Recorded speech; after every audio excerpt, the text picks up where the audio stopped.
Olha aqui comigo, agora eu tenho uma opacidade arredondada. João, isso é uma consolidação, é um nódulo, é uma massa? Seguinte, é uma opacidade arredondada. Existe pneumonia arredondada? Existe pneumonia redonda, comum em crianças e em adultos jovens. Comum entre aspas, não é que você vai pegar o paciente amanhã e dos 10 pacientes com pneumonia, 6 vão ter pneumonia redonda. Não, mas é mais frequente nessas populações, tá? Então existem as pneumonias redondas, por isso que eu não posso simplesmente num paciente que não tem clínica compatível dizer que isso aqui é uma neoplasia, tá? Se o paciente tem clínica para fazer correlação e você chamar essa imagem de pneumonia, isso aí deve ser só uma consolidação, uma pneumonia redonda. Lembrando que isso a gente vai aprender lá na aula 4. Como é que a gente pega e faz a correlação desses dados e chega à conclusão, tá? Não adianta nem saber só a clínica e nem saber só a imagem. Você tem que fazer a correlação dos dois para definir qual é o diagnóstico do paciente. Então tá lá uma pneumonia redonda. Olha só, exemplos de pneumonia redonda. Olha só como no perfil eu vejo uma opacidade bem arredondada. No PA nem estava tão bem definido assim que era arredondado, tinha uma redução da transparência aqui no terço inferior, mas se tratava de um quadro inflamatório. Eu tenho certeza que se a gente pega uma opacidade dessa em um paciente, mesmo que jovem, a gente vai desesperar e achar que é uma neoplasia. Tá? Então a maioria das pessoas que nunca estudaram sobre pneumonia redonda, não sabe o que é pneumonia redonda, pega na radiografia um negócio redondo lá, vai achar que é câncer. Calma, existe essa entidade e ela não é rara, a pneumonia redonda. Principalmente, está diante de uma criança ou um adulto jovem, tem clínica de pneumonia, pneumonia redonda. Não vai desesperar, pedir broncoscopia, biópsia, isso não é neoplasia.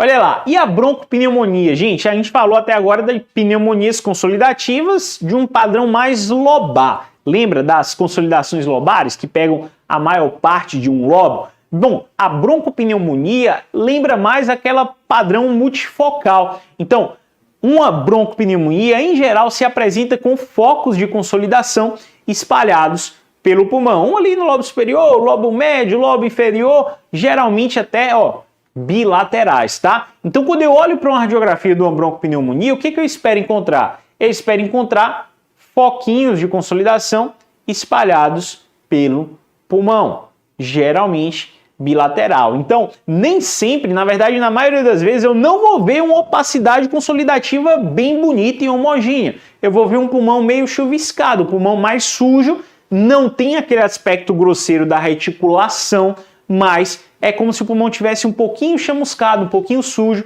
cheio de opacidadezinha consolidativa. Ah, João, quem é que faz broncopneumonia? Bactérias fazem broncopneumonias, agentes com disseminação por vias aéreas fazem broncopneumonias em geral, mas existe um agente que talvez você não soubesse ainda, que é muito importante e prevalente no nosso meio, no Brasil, que é a tuberculose. A tuberculose, quando se apresenta com padrão pneumônico, ela tende a fazer padrão broncopneumônico. Ela tende a fazer focos, tá? Consolidativos dispersos ao invés de um grande foco de consolidação lobar. Na maioria dos pacientes. Existem pacientes que a tuberculose vai chegar e vai fazer uma consolidação lobar, especialmente em crianças pequenas, tá? Ali na tuberculose primária, em geral, o foco é uma consolidação lobar e tem até linfonodomegalia mediastinal hilar, que não é comum em outros quadros pneumônicos, tá? Então, em geral, a pneumonia consolidação lobar pura por uma bactéria qualquer tende a não fazer linfonodomegalia, nem em criança. Mas a dica da tuberculose na imagem é isso aí. Faz a consolidação lobar e tem linfonodomegalia na criança. Aqui é o padrão típico do paciente que pega já uma tuberculose depois, tá? Faz uma broncopneumonia, tuberculose ali pós-primária, ok? Ah, João, pensei que tuberculose era só caverna. Calma aí, caverna é o achado clássico, não é o único achado, beleza? Então, foquinhos espalhados, marcados ali para você. Eu nem marquei todos, senão eu ia passar 300 horas marcando, desenhando esse raio-x, mas é só você ver esses foquinhos de redução da transparência, são opacidades consolidativas. João, como é que eu tenho certeza que não é vidro fosco aí? Eu sinto muito, mas não dá para ter certeza na radiografia. Você pode fazer essa radiografia, botar esse paciente na tomografia e você na tomografia vê vidro fosco, tá? O raio-x ele não tem um poder muito alto de diferenciar a consolidação de vidro fosco. É por isso que nos dias de hoje você vai para o pronto-socorro, você vai atender o paciente traz a radiografia para você e você vê isso daqui. Você vai pensar em tuberculose? Não. Sabe no que você vai pensar? Covid-19. Ah, João, não acredito. Por quê? Covid-19, ela faz um padrão de broncopneumonia também. Como assim? Ela faz focos de redução da transparência espalhados em ambos os pulmões. E na TC é bem fácil de ver que esses focos são vidro fosco no início da doença. Mas no raio-x não dá, na maioria das vezes, para fazer com segurança essa diferenciação. E eu digo mais para você, depois de uns dias, né, depois que a doença avança alguns dias, a tendência no Covid-19 é aquele vidrinho fosco ali consolidar. Então, o que era vidro fosco antes, progride para consolidação. Então, como é que você vai afirmar que não é Covid só porque você não viu vidro fosco? Se o próprio Covid, depois de alguns dias, pode consolidar. Beleza? Então a gente vai falar mais de Covid daqui a pouquinho, mas eu só quero situar vocês como as patologias se permeiam. Então eu quero dar logo um alerta aqui. Assistir essa aula aqui de hoje é um preparatório para a aula 4, em que a gente vai pegar esses achados que a gente está aprendendo a reconhecer e vai aprender a diferenciar cada coisa na sua caixinha. Então eu vou aprender como é que eu pego uma radiografia dessa aqui e sei o suspeito que é Covid e não pneumonia bacteriana, pneumonia viral. João, pneumonia viral também pode aparecer assim? É claro, vírus, Covid-19 é um vírus inclusive, mas outros vírus também podem acontecer. Só não é tão frequente. Então, ó, a forma mais frequente das pneumonias virais é essa daqui, é o infiltrado reticular perilar. Parece que o hilo está mais cabeludinho, como se a gente tivesse umas opacidades lineares, como se fossem uns cabelinhos aqui. Esse é o padrão classicamente descrito para pneumonias atípicas, nas quais se incluem pneumonias virais e por outros agentes atípicos, como o micoplasma, a clamidófila e por aí vai. Tá? Então a pneumonia dita atípica, em geral, a gente diz que é aquela pneumonia que se apresenta com um infiltrado mais perilar, como se o hilo tivesse uns cabelinhos assim, beleza? Então, pneumonia lobar, tipicamente, ou é atribuída a pneumonias bacterianas ditas típicas. Pneumonias com vários foquinhos, broncopneumonias, podem ser por bactérias também, podem ser por vírus, mas o que eu quero que você se lembre é que isso pode ser apresentação de tuberculose, beleza? E a pneumonia atípica, que é típica, que é mais esperada, mais encontrada em agentes ditos atípicos, do micoplasma, da clamidófila, dos vírus, é a pneumonia com um infiltrado reticular. Beleza? Em geral, um infiltrado mais perilar. Beleza? Ok, e o que é pneumonia do lobo pesado? Pneumonia do lobo pesado, esse termo lobo pesado, ele foi cunhado inicialmente para descrever a pneumonia causada por Klebsiella. E aí se associou isso classicamente a pacientes alcoolistas, alcoólatras, tá? Então o paciente alcoólatra pegava ali Klebsiella, fazia pneumonia do lobo pesado e isso aí ficou dito como um achado clássico. Isso aí cai em prova igual caju, cai muito em prova. Porém, a gente sabe que esse achado de lobo pesado não é exclusivo da Klebsiella. Na verdade, o mais famoso, o Streptococcus pneumoniae, né, a bactéria mais famosinha, se passar na rua o pessoal pede até autógrafo, porque todo mundo conhece ele também pode fazer lobo pesado. Então, na prova, você vai lembrar de Klebsiella, especialmente se botarem lá um paciente alcoolista. Mas na vida, não. Na vida, você vai pensar em Streptococcus pneumoniae, você vai pensar em pneumonia bacteriana comum, tá? A menos que você esteja diante de um paciente que realmente seja alcoólatra, que realmente seja um paciente ali que lembre as características típicas de um paciente que vai fazer pneumonia do lobo pesado clássico da prova, senão você não vai dar diagnóstico microbiológico porque tem esse aspecto de lobo pesado. João, mas o que é lobo pesado? Lobo pesado é esse aspecto de abaulamento inferior da fissura horizontal. A gente sabe que a fissura horizontal ela vai passar retinha, mais ou menos aqui. Quando aquela opacidade consolidativa ela dá uma pesada aqui na fissura horizontal, ó, pesa aqui a fissura horizontal, dá uma barrigadinha para baixo, a gente chama isso de lobo pesado, beleza?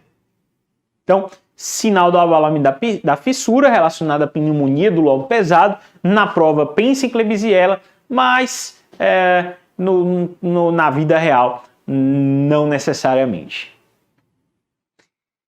Mais um exemplo, pneumonia do lobo pesado, olha só, é como se a opacidade consolidativa fizesse uma barriguinha aqui para baixo, tá? Então, olha aqui, essa radiografia é uma radiografia de uma criança. Você acha que uma criança já vai ter idade para tomar uns goró, ser um paciente típico de infecção por Klebsiella? Não, não vai ser o paciente típico clássico, não. Beleza? Beleza? Então pense em Klebsiella pneumoniae, sobretudo na prova, não necessariamente aqui nesse caso, nessa criancinha, né? A menos que não sei que tipo de criação os pais estão dando para ela, mas em geral a criança não vai ser o paciente típico da prova, o alcoolista lá. E vocês estão lembrando dessa radiografia aqui? E aí, tá lembrado desse raio-x? Essa radiografia aí foi a radiografia que a gente botou no final da aula de ontem e que eu joguei lá para você dizer qual era o diagnóstico. Então, eu espero que você tenha ficado com a pulguinha atrás da orelha e agora a gente vai destrinchar o que tinha nessa radiografia. Primeiro, ABCDE. Letra A, aéreas, olha para a traqueia, segue a traqueia. A traqueia está centralizada, ela não está significativamente desviada nesse caso, não. Na letra B, eu vou olhar as bordas dos pulmões, checando a simetria da transparência. E aí eu vejo que à direita tem uma redução da transparência pulmonar, especialmente chamando a atenção nos lobos inferiores, em que além da redução do parênquima, além do parênquima ter ficado branco, é como se tivesse várias áreas escavadas aqui, tá? E aí você vai pensar, João, será que é tuberculose? Eu vou te dizer o seguinte, tuberculose em geral não vai fazer caverna no lobo inferior, tá? Geralmente faz no segmento apical e se fizer no lobo inferior, ele faz no segmento superior do lobo inferior. É até comum no superior do lobo inferior, mas na base do pulmão não é o clássico da tuberculose, não. Essa radiografia aqui, com essas áreas de consolidação e escavações em permeio, na verdade essas escavações não são simples escavações, elas são pneumatoceles e abscessos pulmonares, porque a gente está lidando com um paciente grave com a pneumonia necrotizante. Aquela área do pulmão que está aparecendo mais pretinha no meio da consolidação, literalmente necrosou, morreu, tá? Então esse paciente é um paciente grave que está na UTI, ele não está legal, ele não tem aquela história típica arrastada da tuberculose, das patologias autoimunes, é um paciente que precisa de cuidado de terapia intensiva na maioria das vezes. Não é à toa, ó, que esse paciente aqui está entubado. Olha o respirador aqui, olha a sonda enteral com a pontinha metálica típica da sonda enteral ali. Beleza? Então, pneumonia necrotizante, a marca dela é que no meio da consolidação vai ter áreas que parecem escavadas, áreas aéreas, focos escavados no meio da consolidação, porque o pulmão naquela região realmente necrosou, morreu, esse paciente está bastante grave. Ok? Então, marcadinho aí para você. E na TC é exatamente a mesma coisa que a gente vê. Veja, lado direito, parênquima pulmonar limpo, livre, leve e solto. Aqui, ó, esses aqui são vasos pulmonares, tá? E à esquerda, um pouquinho de parênquima pulmonar, mas o lobo inferior, uma opacidade consolidativa significativa, com várias áreas escavadas em permeio, representando pneumatoceles ou abscessos pulmonares. Quando é que eu penso em abscesso? Quando eu vejo uma área dessa aqui com nível hidroaéreo. Quando é que eu vou pensar em pneumatocele? Quando eu tenho só lá o buraco feito, mas não tem nível, beleza? Sempre que a gente estiver diante de uma pneumonia como essa daqui, num paciente grave, a gente deve ter em mente Streptococcus aureus. Eu não estou dizendo que Streptococcus aureus é o único agente aqui. Não é. Na verdade, o próprio Streptococcus pneumoniae pode causar pneumonia necrotizante. Na verdade, o Streptococcus pneumoniae ele é tão comum, ele é tão frequente, que se você se deparar na rua com um paciente com pneumonia necrotizante, é mais provável que ele tenha Streptococcus pneumoniae do que aureus. Agora, se você já sabe que o paciente está infectado por aureus, é bem mais comum que ele desenvolva pneumonia necrotizante. Eu vou limpar, reseta agora que eu vou explicar. O paciente está infectado por Streptococcus pneumoniae, vai fazer em geral lobar. Só que 1.000 pacientes vão ter por pneumonia e desses 1.000, 100 vão fazer só, 10% vão fazer 10% vão fazer pneumonia necrotizante. Já o paciente com Streptococcus aureus, ele tem muito menos gente que infecta por ele. Então, digamos que 100 pacientes com Streptococcus aureus vão ter pneumonia necrotizante. Mas desses 100, 50 vão fazer 100 pacientes com aureus vão fazer pneumonia, mas desses 100, 50 vão fazer necrotizante. No final das contas, eu tive mais pacientes com pneumonia fazendo necrotizante, né, dos 1.100, do que paciente com aureus com necrotizante. Porém, o paciente que pegou aureus, ele tem uma chance muito maior de fazer necrotizante. Eu sei que isso é confuso,